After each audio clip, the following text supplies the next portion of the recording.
Welcome to the podcast. I'm Brett. I'm Dorian. And before we start the podcast, guys, make sure you subscribe and like the video. Make sure you subscribe to the podcast as well. Leave a review. Helps us out a great deal.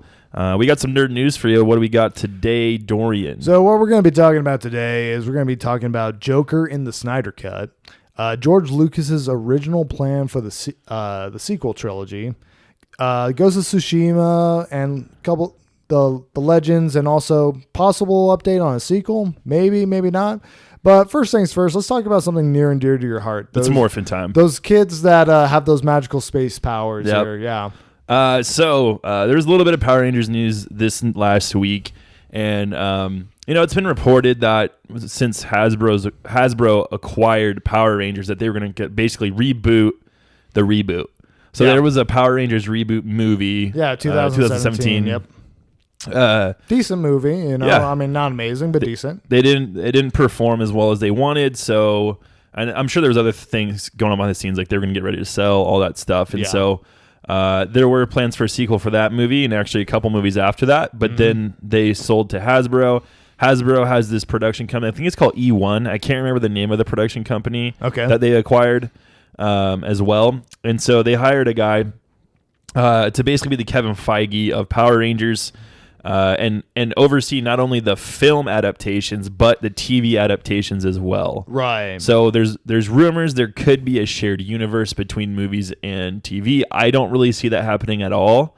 You're talking a completely different budget and pool of actors when you talk big screen versus small screen. Right. Well, and here's the thing too. I mean, obviously, it's correct me if I'm wrong, because I'm not the Power Rangers acolyte like you are here. But when it comes to like the different seasons of Power Rangers, yes, you have like different like powers, different like, Zords, different this, different that. But by and large, it's still Power Rangers at the end of the day. And it's kind of like one of those things where it's like, if this is going to be kind of like a big thing where you're or trying to be made a big thing, it's like you got to change up that formula a little bit here. Like it can't just be like, oh yeah, this is just Power Rangers on TV, this is just Power Rangers in the movies, and now we're gonna have them like interconnect with each other here. It's like, okay, it's like what's special about it here? Yeah, and I don't know if there is, unless they're gonna be doing the kids show, and then you have like the movies that are part of a maybe they do have a TV universe, but it's like so here's the other thing is they have a contract with Nickelodeon right now, but I don't know if they've re-upped it. Right. And so I can see them moving to like Netflix or something like that. I mean, potentially here, who knows? And do the kid Power Rangers, and then have like a different show targeted towards an older demographic. The PG-13 version of Power Rangers for the most and have part. That be the shared universe. Yeah. But then you still have your prototypical Power Rangers, right? Beat up the monster every week, right? Exactly. Get your Zords. You still minimal storyline. You still run the same, rinse and repeat. Yeah, why not? That it works for the kids. So yeah, But basically, it's exciting, I guess. I mean, I don't know why they're doing this. I don't see the movies and the TV ever really crossing paths, and so unless they do a Shattered Grid storyline, sure, that's the only time I see them pulling from TV stuff and then maybe movie stuff as well. It'd be really interesting if like they kind of went with like that one idea, kind of like that fan film that came out like a couple years ago, that rated R version, except you don't do like that specific story, but you bring back Tommy, you bring back some of the original people here, or like some of the most famous Rangers, and like have them in one movie or something like that, kind of like I don't know, like Expendables type situation here or something, and like special effects, PG-13, all that good stuff. Yeah, well, I don't know about the PG-13 part. I agree with what you're saying, but like I think it was a couple seasons ago before Saban sold they had Power Rangers. They had a season they were going to do called Hexagon. It was going to bring back all Rangers of like from different seasons, like Tommy and Jason and all those guys. Well, they had that one episode like. Yeah, they have a team up. Yeah, they always do like a team up, but not like that. But like it was like a big one where like they had Tommy back. They had like a whole bunch of people like from like different Rangers from different seasons and all that here. So yeah. But Anyway, let's talk some Star Wars. Yeah. So Lucas's concept for his sequel trilogy might not have been super different from what we got. Honestly, if this is to be believed, it's pretty, like, at least like the basic idea of it is pretty spot on for the most part. But basically, what we're talking about is a guy from Lucasfilm, Pablo Hidalgo, put out a book recently called Star Wars Fascinating Facts, Story, Lore, and History from the Greatest Galaxy. And he shared that in his book that George Lucas had a, or some of the details of like the script that George Lucas was working on for a sequel trilogy. And some of these concepts, scripts, whatever you want to call it, was back in 2012. Some of them include a story that would revolve around a Force-sensitive young woman on a hero's journey. Now, pretty familiar. I mean, that's pretty much Rey, but the difference is she would have been younger. She would have been 14, and also she would have been named Taryn. So that's my wife's name. Yeah. Then also this Force-sensitive young woman would seek out a missing and disillusioned Luke Skywalker.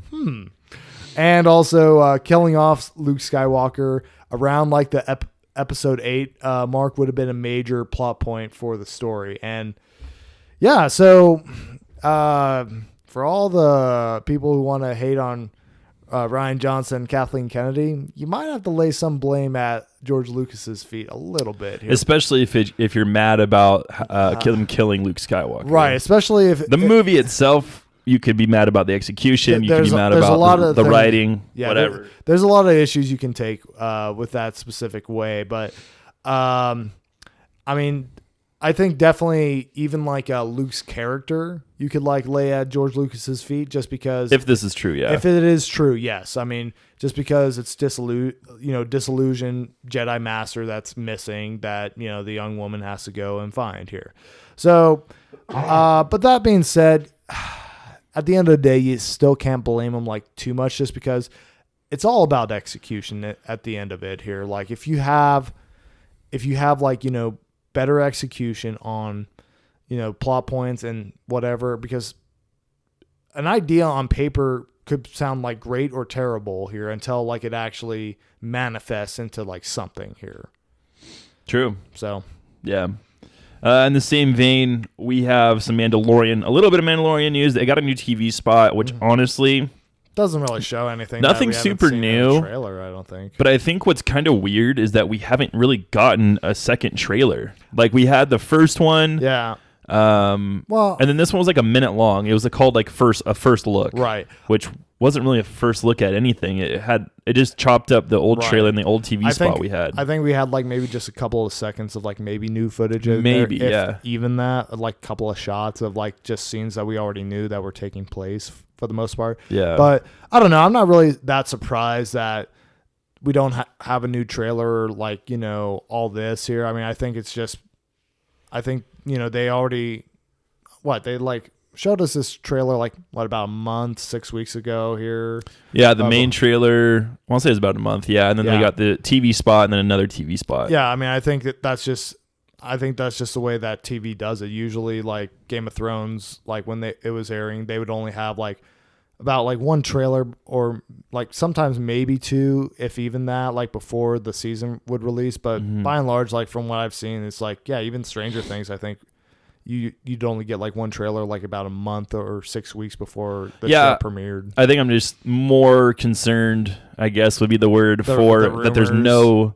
Yeah, the rumor is that all the footage is from the first 3 episodes that we're seeing. Which is fine. I'm okay with that, just because I would prefer to be surprised than not. With the big rumor of Pablo Hidalgo leaving not Pablo Hidalgo. Yeah, Pablo Francisco. No, I'm just kidding. Escobar. But Pedro Pascal leaving the project halfway through is concerning to me, if it is true. Sure. Because, you'd have one more episode basically of footage and then he would have left. Yeah. I don't think that's the case. I don't think he's left. But it's still kind of weird that we haven't seen anything else, you know?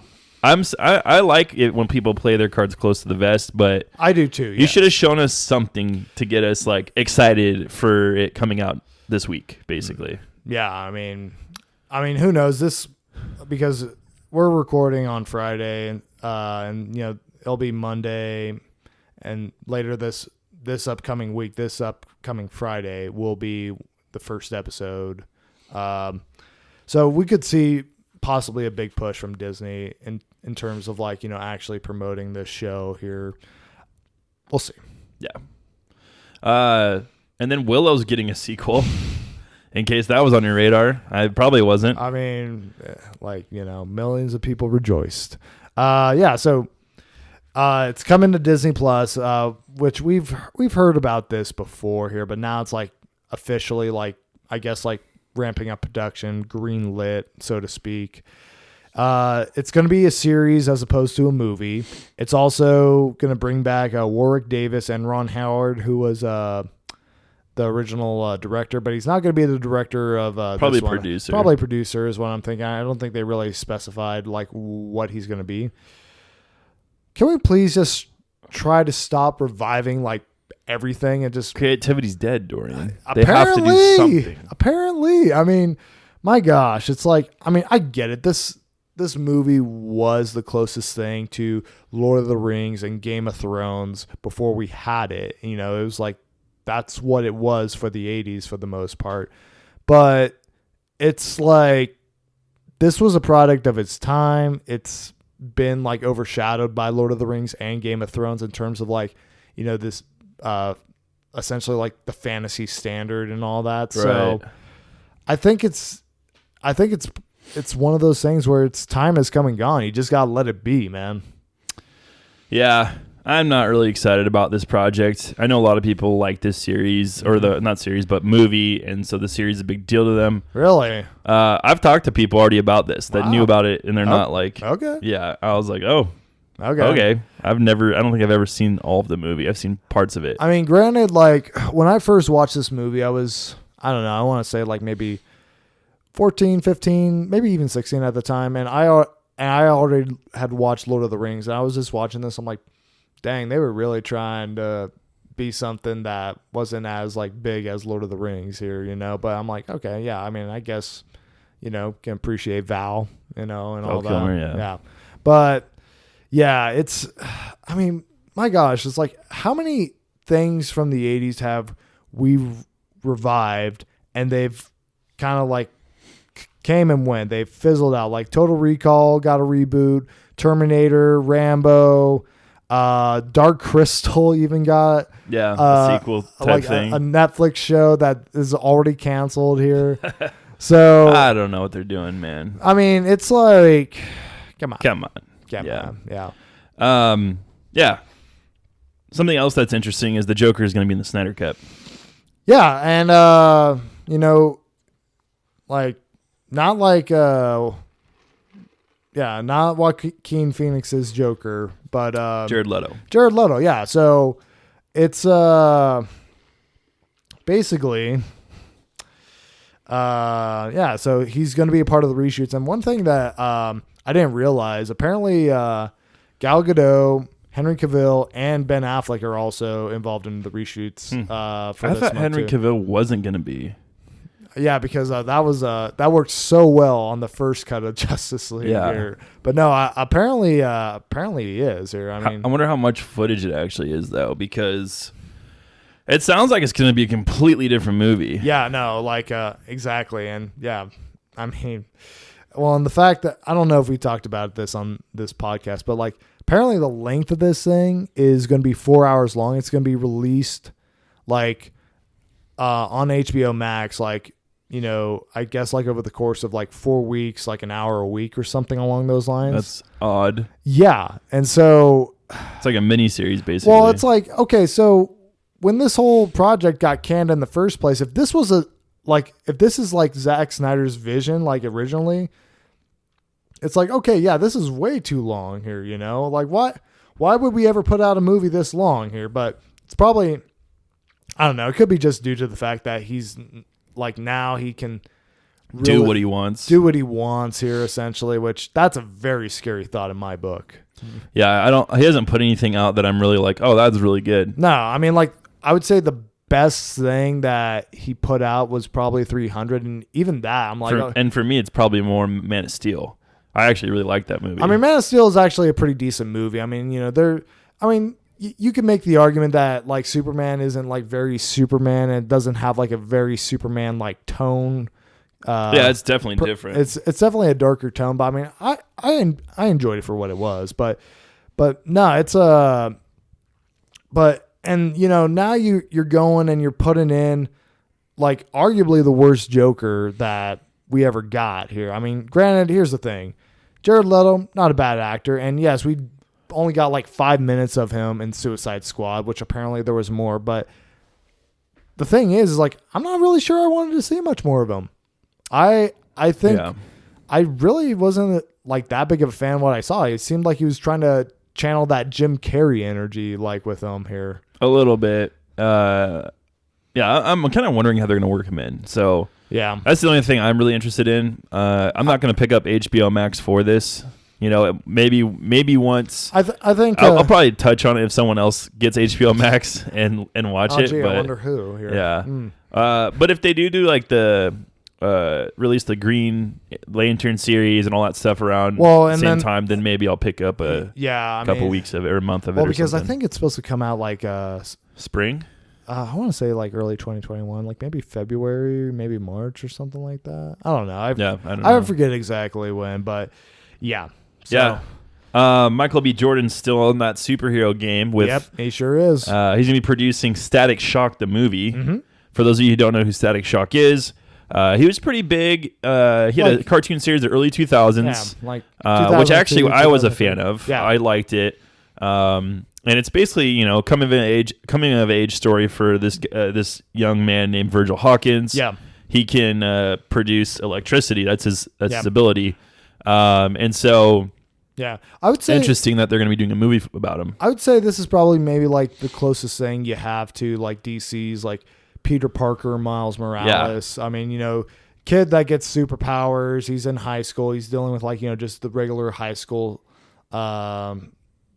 teenager life. And then, everything changes. He becomes, a superhero. He's got a secret identity that he's, keeping secret from his family and all that stuff. And, but yeah, I wasn't that big of a fan of this show when I was a kid. I mean, I did enjoy like the crossover episodes for like Justice League. Well, yeah, for Justice League, and then also when he goes into the future, one episode with Batman, Static. Well, Batman Beyond and all that. I'm like, okay, yeah, that's pretty cool. Like I'm into that here, But yeah, I mean, I wasn't that big of a fan growing up, but I mean, I'm still interested to see what you guys got. I mean, you throw me a trailer that looks pretty decent. I'm like, okay, I might touch. Yeah. Yeah.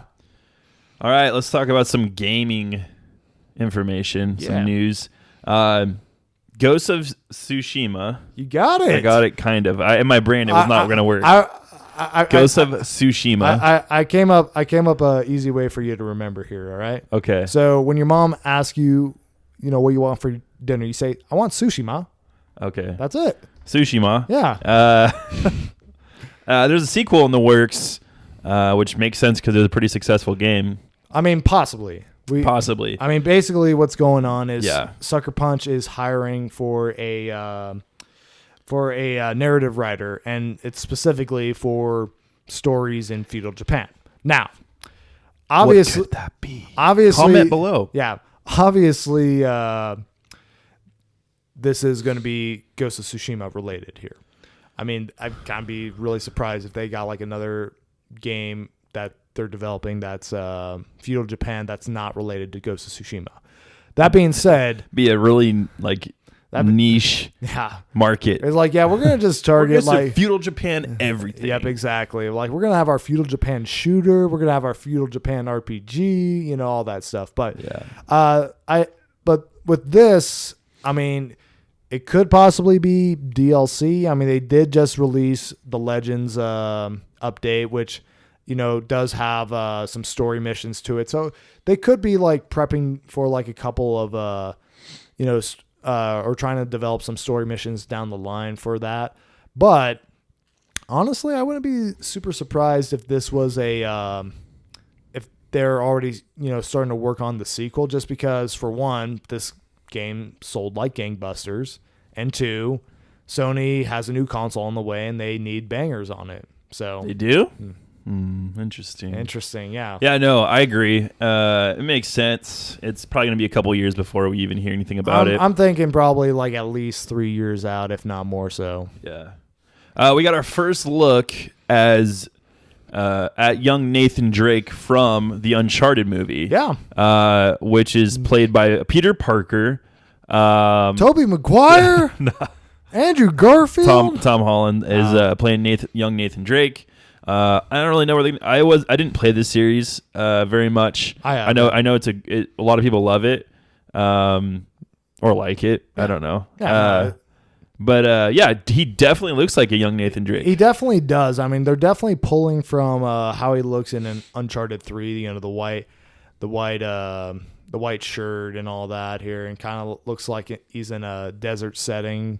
So, yeah, I'm just still wondering, like, okay, where exactly are you guys going with this movie here? Just because ultimately it's like, is this just going to be an Indiana Jones clone here, which I'm not really all that interested in that, just because Indiana. Yeah, no. Like, there really hasn't been like a set of movies that has outdone like Indiana Jones, like, what it did, like the whole like treasure hunting adventure like movie type shtick here. So I mean, I feel like you have to do something to shake it up a little bit here. Yeah, I think they will. Yeah. So we got a couple more things that we're going to head into our review, but one being the Batman, the other one being Falcon and Winter Soldier. Mm-hmm. Just real quick. Yeah. The Batman is going to be using the same virtual production method as Mandalorian. Yeah. And some of the MCU movies. So for specific scenes, this is pretty cool. I mean, they're going to be using the, kind of the digital set. Yeah. Yeah. So they're going to be at, what's it called? I don't remember the name of. Industrial Light and Magic. Yeah, they're going to be doing some scenes over there. Cool. I don't know why. I mean, it's just kind of cool to see, like, Mandalorian's, techniques and all that just kind of actually be used in more than just for one show or one property, and it started with The Lion King. That's where it started. Did it? Okay. Yeah. So Jon Favreau. Yeah. He actually, in a team, developed it for The Lion King. Interesting. Yeah. So, and he just brought that on to Mandalorian. And I think it was used in Thor Ragnarok, if I want to. Really? I can't remember. Or they're going to use it for the new Thor. I think that's what I've heard too. But yeah, I mean, no, interesting. I mean, kind of, I guess, makes sense just given, like, current situation of the world. Yeah. Yeah. And then this is kind of a question I want to throw to the audience too is, first of all, Falcon Winter Soldier is bringing back some MCU characters from the OG days. Now, they didn't specify who. One is what we're probably. They said some older. They said brush off your Blu-rays. And so we already your Disney Plus subscription. Yeah. So I wanted to ask you guys, what do you think? Who do you think they're going to bring back for Falcon Winter Soldier? We can kind of comment or speculate too. I honestly don't know. I was trying to think through. Jeff Bridges, baby. Yeah, he's at the very beginning. Yeah. Yeah. They could. Yeah, no, or we could even get like OG roadie, Terrence Howard. Here. Oh gosh. Yeah, just make things super confusing. Yeah. I think realistically, I could see them potentially bringing back Justin Hammer, played by Sam Rockwell. I'm trying to remember. Oh, yeah. Hammer Industries. Because, I mean, I know that they did reference him in Luke Cage because, like, the bullets that they got that, like, messed up Luke Cage in that show. Like, totally. That makes sense. They were from Justin Hammer's side of things. So if he's, like, working with, like, essentially Hydra or, like, whatever the shadowy organization that they're fighting in this show here, yeah, I could see that happening. Yeah, no, I agree. But so comment below and let us know who you think might be showing up. Yeah. All right, we're gonna head into a roundtable review. Dorian, you want some Tsushima? I'm not your mother, but yeah. Yeah. No. So Ghost of Tsushima. Basically, they came out with a new update. It's free, called Legends. Basically, what it is it's a co-op multiplayer mode. So you have a couple different ways you can go about that. You have 4-player, basically survival / horde mode here, where you're just battling waves of enemies and fighting like mini bosses along the line, and you have different classes that you can play as, and you also have 2-player story missions that are kind of from what I understand. I haven't gotten like too much into it, but they're essentially like more like, I think, structured along the lines of like how the game actually is, like using stealth more, like taking out outposts, stuff like that. So and it's also like one thing I was kind of surprised is it's actually a Destiny like. So a what? A Destiny like. So like it's like Destiny, where you're always going after like loot and like upgrading stuff like that, your characters, and which I was actually kind of surprised by here. So looter shooter, baby. Kind of, yeah. Interesting. So that being said, so kind of starting out, first impressions of the game when I started it, I was kind of frustrated with it just because you're stuck with one class for quite a few ranks. I think like you have to get to like 10 ranks until you can unlock another class here. So you have to really, be kind of careful in picking and choosing what you're going with. Sure. You're very underpowered and very under-equipped starting out here, just because you haven't really gotten any loot yet. How it works, yeah. So and it's a little buggy. Controls and abilities are different from the main game, so it does take a little bit of getting used to. And also, one of the things that does irritate me about this is when you kill an enemy, it doesn't matter like how much of his health you whittle down. All of that matters is if you get the final blow on him here. So you might not get credit even though you spent like 30 seconds like taking out this one like boss here. Unless you actually land the final blow, it doesn't count towards you, which I'm like, okay, that's kind of garbage. But that being said, once as you actually get knee deep in it, get some decent loot, and you find how you like to play the game, like what your play style is, it's actually a lot of fun. It's probably one of the best horde modes I've played in a long time. Sweet. It has a lot of stuff to unlock. You got, different skins, you got different weapons, items and it's a pretty generous loot system here. They don't like, it's not like Destiny where like, you could play like a mission and then you get like only one maybe decent thing or one thing that could actually progress you towards here. I mean, I haven't really gotten into late game on this whole mode, but so far it seems to be actually pretty generous with like the progression and like, actually getting you there. And has a good amount of depth to it. And it looks like this is going to be something that's going to be around for a while. It's something that's seems to be generous with the updates. They just talked about what the raids are going to be looking like, and that's actually going to be happening in actually this Friday here. Oh, cool. So yeah, so I mean, again, it's free if you own Ghost of Tsushima, and if like this is like one of the things that you're sitting on the fence about Ghost of Tsushima about, like this is another reason to buy Ghost of Tsushima. So. Totally. Well, that's it. Yep. Thank you guys for listening. We greatly appreciate it. Check us out on our social media. Make sure you subscribe to our YouTube channel, subscribe to our podcast, and have an awesome week. And remember, everyone's in it about something.